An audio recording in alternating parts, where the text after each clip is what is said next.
नमस्कार विद्यार्थी मित्रांनो आणि आदरणीय पालकांनो, महाराष्ट्र मेडिकल करिअर काउन्सिलिंग या युट्यूब चॅनल तर्फे मी आपली मार्गदर्शक शमी महाडेश्वर तुम्हा सर्वांचे मनापासून स्वागत करते। वैद्यकीय प्रवेश प्रक्रिया 2026च्या संदर्भात मेडिकल काउन्सिलिंग कमिटी म्हणजेच एमसीसी कडून अत्यंत महत्त्वाच्या घडामोडी सुरू झाल्या आहेत। नीट यूजी प्रवेश प्रक्रियेमध्ये एमसीसी कडून काउन्सिलिंगची अधिकृत सुरुवात ही प्रामुख्याने दिव्यांग विद्यार्थ्यांसाठीच्या पहिल्या नोटीसने होते। या नोटीसमध्ये पीडब्ल्यूडी कॅटेगरीतील विद्यार्थ्यांना वैद्यकीय तपासणी करून अधिकृत पीडब्ल्यूडी प्रमाणपत्र मिळवण्यासाठीच्या एमसीसी मानकीकृत केंद्राची यादी आणि सूचना दिल्या जातात। ही पहिली नोटीस प्रसिद्ध होणे म्हणजेच नीट यूजी काउन्सिलिंग प्रक्रियेचा अधिकृत बिगुल वाजणे असा असतो। या नोटीसच्या पाठोपाठ लगेचच एमसीसी कडून अखिल भारतीय कोटा, डीम युनिव्हर्सिटीज आणि सेंट्रल युनिव्हर्सिटीज साठीचे अधिकृत काउन्सिलिंग शेड्यूल जाहीर केले जाते। मागील वर्षांच्या अनुभवानुसार पीडब्ल्यूडी नोटीस आल्यानंतर पुढील 2 ते 4 दिवसात संपूर्ण काउन्सिलिंगचे शेड्यूल एमसीसीच्या अधिकृत संकेतस्थळावर प्रसिद्ध केले जाते। त्यामुळे येत्या काही दिवसातच अधिकृत शेड्यूल घोषित होऊन रजिस्ट्रेशन आणि चॉईस फिलिंग प्रक्रिया सुरू होईल। सर्व विद्यार्थी आणि पालकांनी आता पुढील काउन्सिलिंग प्रक्रियेसाठी आणि कागदपत्रांच्या तयारीसाठी पूर्णपणे तयार राहावे। त्याचसोबत एमसीसीने 27 मे 2026 रोजी रेफरन्स क्रमांक जो स्क्रीनवर दिसत आहे या नोटीसद्वारे एनआरआय कोट्याबाबतही अत्यंत महत्त्वाचे नियम स्पष्ट केले आहेत।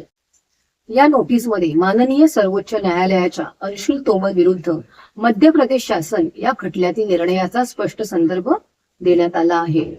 सर्वोच्च न्यायालयाने ठरवून दिलेल्या निकषानुसार जर विद्यार्थ्यांचे आई किंवा वडील स्वतः एनआरआय असतील आणि परदेशात राहत असतील तर ते पात्र मानले जातात।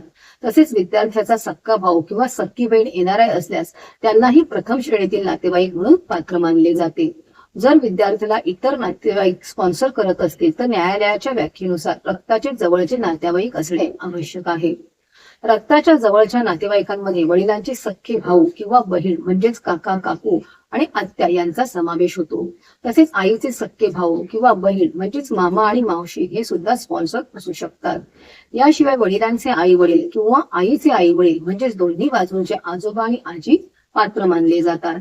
यासोबत काका, मामा, मावशी किंवा आत्यांची मुले म्हणजेच फर्स्ट डिग्री कझिन सुद्धा स्पॉन्सर असू शकतात। स्पॉन्सर करणारी व्यक्ती ही स्वतः एनआरआय असावी आणि ती साधारणपणे परदेशातच वास्तव्यास असावी अशी अट आहे। या नोटीसमधील सर्वात महत्त्वाची गोष्ट म्हणजे स्पॉन्सर करणाऱ्या व्यक्तीने विद्यार्थ्याचा पालक म्हणून सांभाळ केला आहे याचा ठोस पुरावा कमिटी समोर सादर करावा लागेल।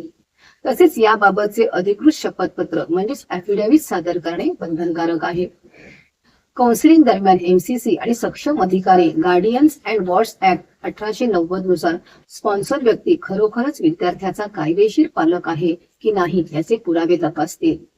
त्यामुळे पीडब्ल्यूडी कॅटेगरीतील विद्यार्थ्यांनी आणि एनआरआय कोट्यातून प्रवेश घेऊ इच्छिणाऱ्या विद्यार्थ्यांनी आपली सर्व कायदेशीर कागदपत्रे वेळेत तयार ठेवावी।